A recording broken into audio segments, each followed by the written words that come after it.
नमस्कार, जय हिंद, जय भारत। दोस्तों, स्वागत है आप सबका एक बार फिर से आपके अपने चैनल स्काई स्पीक्स पर। तो दोस्तों, आज हम बात करेंगे कि धनु लग्न व धनु राशि के जातकों के लिए आगामी मार्च का महीना कैसा रहेगा, कैसी रहेगी आपकी सेहत, आपका स्वास्थ्य, आपकी नौकरी, कारोबार, आपकी आर्थिक स्थिति।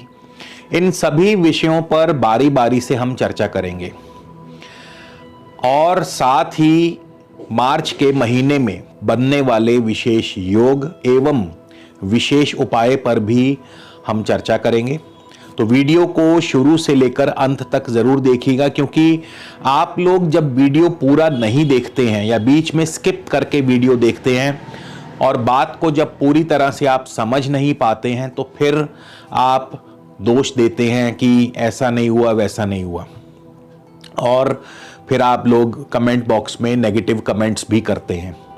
तो मेरा आपसे निवेदन है, वीडियो को थोड़ा सा समय निकाल के ज़रूर पूरा देखा करें, तभी आपको उस वीडियो का सही मतलब समझ में आएगा।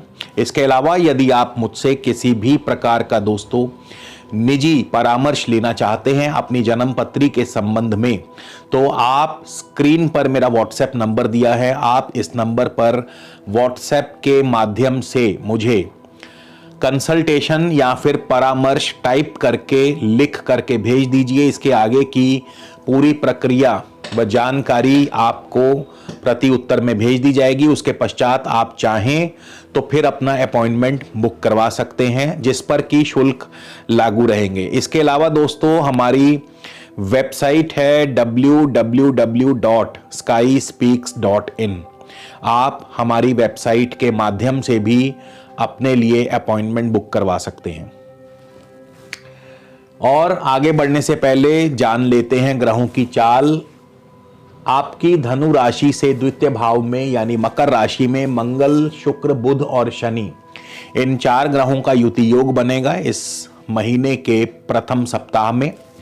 बुध जो हैं 6 मार्च को कुंभ राशि तृतीय भाव में चले जाएंगे और बृहस्पति व सूर्य के साथ युति योग बनाएंगे। इसके बाद सूर्य भी 14 मार्च को चौथे भाव में आ जाएंगे और मीन राशि में चौथे भाव में सूर्य संचार करेंगे।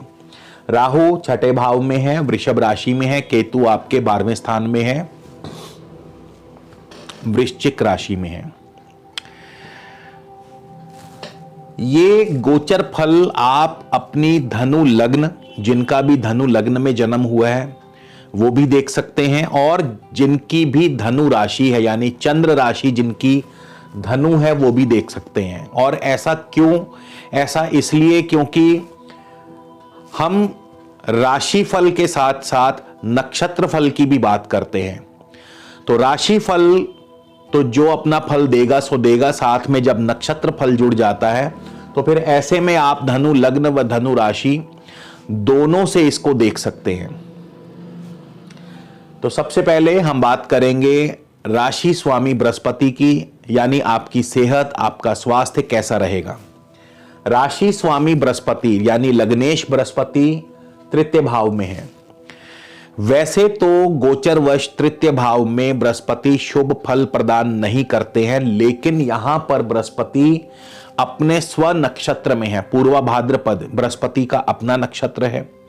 2 मार्च को ही बृहस्पति पूर्वा भाद्र नक्षत्र में प्रवेश कर जाएंगे और तृतीय भाव में होंगे। यानी यहां पे बृहस्पति एक तो कुंभ राशि में है जो कि शनि की मूल त्रिकोण राशि है, और दूसरा तृतीय भाव में है बृहस्पति अपने स्व नक्षत्र में है, जिससे कि बृहस्पति निश्चित तौर पर आपको शुभ फल प्रदान करेंगे। ना सिर्फ आपकी सेहत बढ़िया रहेगी बल्कि आपके अंदर एक नई ऊर्जा, नए जोश का संचार होगा, क्योंकि तृतीय भाव दोस्तों पराक्रम का भाव है। पराक्रम यानी एनर्जी, नई ऊर्जा, यानी आपके अंदर पराक्रम की वृद्धि होगी और पराक्रम से ही, परिश्रम से ही, मेहनत से ही आपके सर्व कार्य संपन्न होंगे, सफल होंगे। यानी भागा दौड़ी इस महीने अच्छी रहेगी। तीसरा भाव छोटी मोटी यात्राओं का है। छोटी मोटी यात्राएं या फिर भाग दौड़ बनी रहेगी। तीसरा भाव आपके मित्र भाई बंधुओं का है। मित्र भाई बंधुओं के साथ आपका सुख सहयोग बना रहेगा, उनकी तरफ से सहयोग आपको मिलता रहेगा, उनके जरिए कई कार्य संपन्न होंगे। तीसरा भाव media, IT, communication, information technology, इन सभी क्षेत्रों का है, यानी मीडिया से जुड़े, सोशल मीडिया से जुड़े क्षेत्र का है। तो इन क्षेत्रों से जो भी लोग जुड़े हैं उनको भी अपने कार्यों में सफलता मिलेगी, लेकिन परिश्रम जरूर करना पड़ेगा। परिश्रम के बिना कोई भी कार्य आपका संपन्न नहीं होगा।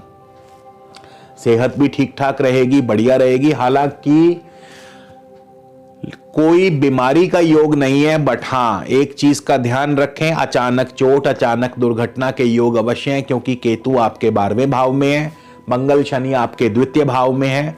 लगन या धनु राशि पाप कर्तरी योग में पड़ चुकी है। पाप कर्तरी योग में कोई भी राशि तब आती है जब उसके द्वितीय और द्वादश भाव में पाप ग्रह, क्रूर ग्रह बैठे हों। तो मंगल शनि द्वितीय भाव में, केतु 12वें भाव में, धनु राशि पाप कर्तरी योग में, अचानक चोट, दुर्घटना, सर्जरी आदि की संभावना को नकार नहीं सकते हैं। लेकिन क्योंकि गुरु की स्थिति मजबूत है तो आप इस स्थिति से जल्द ही उबर आएंगे, बाहर निकल आएंगे।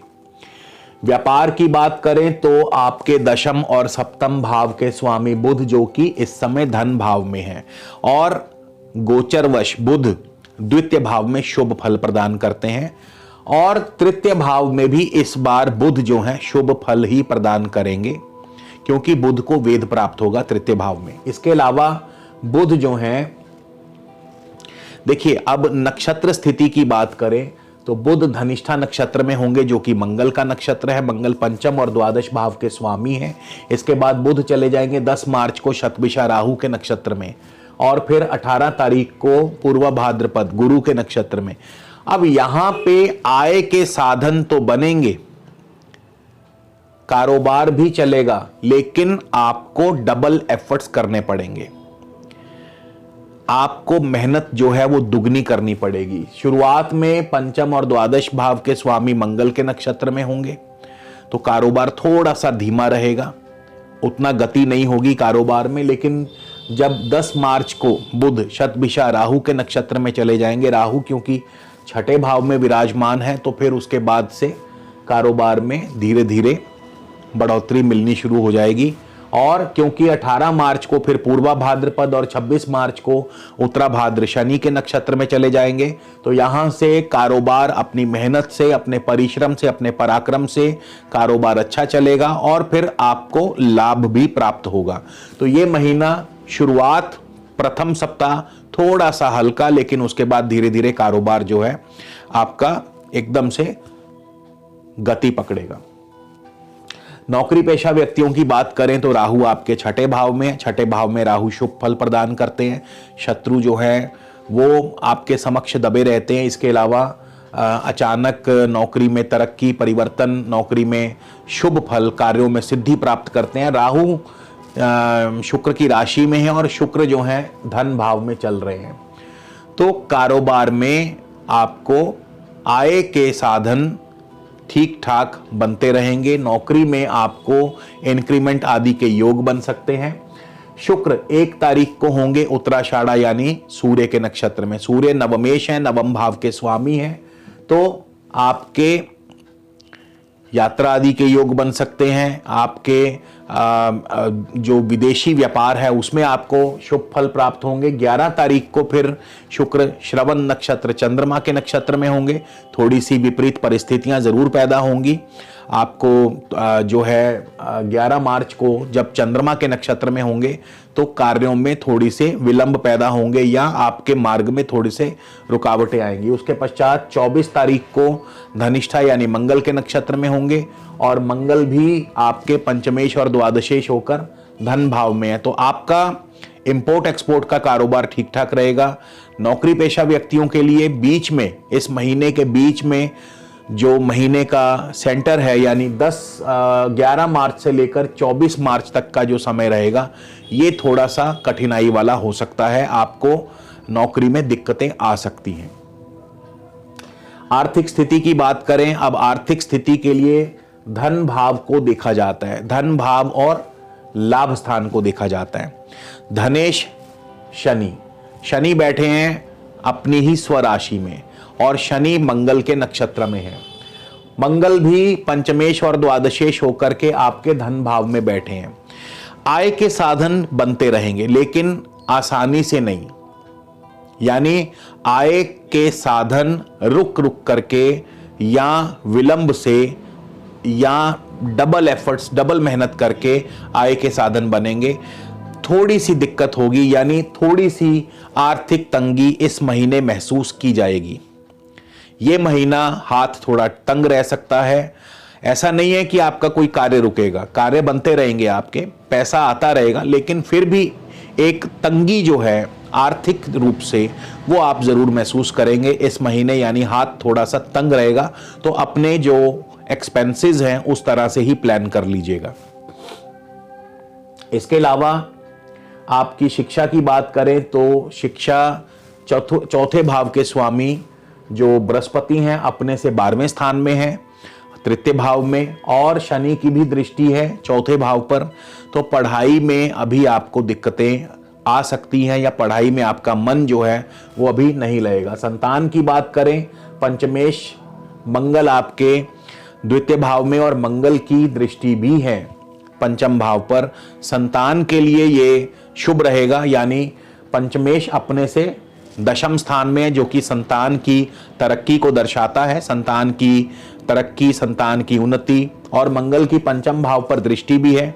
हाँ, थोड़ी बहुत जो संतान के साथ आपकी कहा सुनी हो सकती है, क्योंकि कुटुंब भाव में मंगल और शनि भी बैठे हैं। कुटुंब भाव में मंगल और शनि जब बैठे हों तो परिवार में किसी बात को लेकर के छोटी मोटी कलह, तनाव आदि की स्थिति बन जाया करती है, और अक्सर ऐसी स्थिति संतान के साथ भी हो सकती है, यानी आपकी अपनी संतान के साथ किसी बात को लेकर के कहासुनी हो सकती है। पारिवारिक जीवन, पारिवारिक सुख की बात करें तो जैसा कि मैंने बताया, कुटुंब भाव में मंगल शनि है, चौथे भाव पर भी शनि की दृष्टि है, और बुध भी जो है वो अपने से अष्टम में होंगे। और नक्षत्र अनुसार भी यदि नक्षत्र स्थिति भी देखें बुध की, तो बुध धनिष्ठा मंगल के नक्षत्र में, मंगल द्वादशेष है, उसके बाद शतभिषा राहु के नक्षत्र में जाएंगे, राहु छठे भाव में है। तो ये जो बुध की नक्षत्र स्थिति भी है ये भी बहुत अनुकूल नहीं है। तो दाम्पत्य जीवन में भी थोड़ी बहुत आपस में अनबन या मनमुटाव की स्थिति हो सकती है। तो पारिवारिक तनाव की वजह से भी ऐसा हो सकता है कि आपको जैसे आपके काम में मन न लगे, या कोई एक आध डिसीजन आपका गलत हो जाए, या जल्दबाजी में कोई ऐसा निर्णय लिया जाए जो आपको आगे चल करके नुकसान दे। तो आपको इस स्थिति से भी बचना होगा, यानी पारिवारिक तनाव को अपने ऊपर हावी नहीं होने देना है। तो इस बात का भी आपको ध्यान रखना होगा। इसके अलावा जो इस महीने योग बन रहे हैं, अब देखिए आपका इस महीने दूसरा और तीसरा भाव बहुत ही जबरदस्त तरीके से एक्टिवेट हो रहा है। द्वितीय भाव में प्रथम सप्ताह मंगल, बुध, शुक्र और शनि, इनका योग बन रहा है। मंगल पंचमेश हैं, शनि धनेश हैं, शुक्र लाभेश हैं और बुध दशमेश हैं। तो जो प्रथम सप्ताह है, देखिए आमदनी की जहां तक बात है, पैसा आएगा नो डाउट, लेकिन उतना ही खर्च तैयार रहेगा, क्योंकि द्वादशेश भी बैठा है। पैसा आएगा, खर्च भी उतना ही तैयार रहेगा, यानी या यूं कह लीजिए कि खर्च अधिक होंगे, आमदनी उतनी नहीं हो पाएगी, जिसकी वजह से आर्थिक तंगी महसूस होगी। तो ये महीना जो है थोड़ा सा आर्थिक रूप से ध्यान रखने वाला है। और साथ ही साथ क्योंकि कुटुंब भाव है, मंगल और शनि कुटुंब भाव में है, तो परिवार में तनाव, और साथ ही द्वितीय भाव जो है ये मारक स्थान भी है। मारक स्थान का अर्थ होता है कि सेहत पर, स्वास्थ्य पर या जीवन के ऊपर कष्ट आना, अचानक कष्ट आना। अचानक कष्ट से मेरा अर्थ है चोट, दुर्घटना आदि का होना। तो मंगल शनि द्वितीय भाव में मारक स्थान में है। अचानक चोट, अचानक दुर्घटना, कोई छोटी मोटी सर्जरी, ऐसे योग बना दिया करते हैं। तो इन चीजों से सावधान रहें। और क्योंकि तृतीय भाव में भी बृहस्पति और सूर्य का युति योग है, तृतीय भाव भी इस महीने आपका एक्टिवेट रहेगा, तो पराक्रम और परिश्रम भरपूर बना रहेगा। यानी पराक्रम की भी कोई कमी नहीं होगी, परिश्रम की भी कोई कमी नहीं होगी, लेकिन रिजल्ट्स थोड़े से डिले रहेंगे, रिजल्ट्स उतने नहीं मिल पाएंगे। तो इन चीजों के लिए आप पहले से तैयार रहिएगा। तो ये महीना अब बात करते हैं विशेष उपाय कौन सा किया जाना चाहिए। देखिए, द्वितीय भाव में मंगल शनि है और इनकी स्थिति, जैसा कि मैं बार बार रिपीट कर चुका हूं कि मंगल शनि की स्थिति ना तो पारिवारिक सुख के लिए अच्छी है, आर्थिक स्थिति के लिए भी ठीक ठाक रहेगी, ज़्यादा बढ़िया नहीं है, कुटुंब के लिए भी ज़्यादा बढ़िया नहीं है। तो उपाय के लिए बहुत सरल उपाय आपको बता रहा हूं कि प्रत्येक शनिवार को शनि मंदिर जा करके सरसों के तेल का दीपक जलाएं। प्रत्येक शनिवार शनि मंदिर जा करके सरसों के तेल का दीपक जलाइए, तो आपको निश्चित तौर पर मंगल और शनि के दुष्प्रभाव नहीं मिलेंगे और शुभ फलों में वृद्धि होगी। तो उम्मीद करता हूं दोस्तों आपको ये वीडियो जरूर पसंद आएगा। लाइक, शेयर, सब्सक्राइब करना मत भूलिएगा। अगले वीडियो में आपसे फिर मुलाकात होगी। तब तक के लिए नमस्कार, जय हिंद, जय भारत।